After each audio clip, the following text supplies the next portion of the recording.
se prépare à déposer 2 textes de loi, en l'occurrence à Paris, des propositions de loi. L'un d'eux pour affirmer la primauté du droit national. Est-ce que ça veut dire sortir du traité européen, des traités européens ?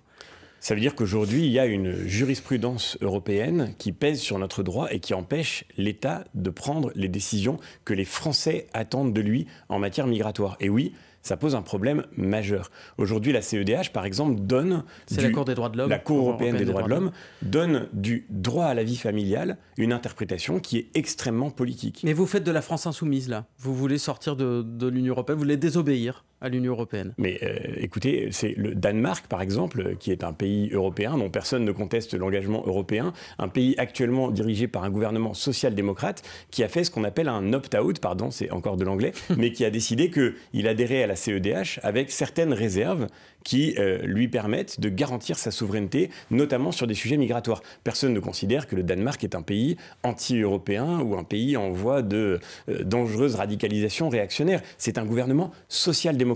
Nous proposons ni plus ni moins de reprendre effectivement notre marge de manœuvre sur des questions qui sont cruciales. Le droit à la vie familiale, tout le monde y croit, évidemment, mais ça ne veut pas nécessairement dire que quand une personne a réussi à arriver illégalement dans notre pays, elle a le droit de faire venir toute sa famille. Ça veut dire qu'elle peut avoir le droit de vivre en famille dans son pays d'origine si elle n'est pas éligible à l'asile en France. Et c'est ça le droit à la vie familiale. Et faire de la politique avec les droits fondamentaux, eh bien, c'est d'une certaine manière priver nos États de leur souveraineté, et pas seulement nos États, du coup, nos démocraties, et donc le peuple français. Et si on continue d'expliquer aux Français qu'effectivement, on ne peut rien faire parce que la jurisprudence européenne lie les mains de notre État, alors oui, on finira par condamner l'idée européenne dans le cœur et l'esprit des Français.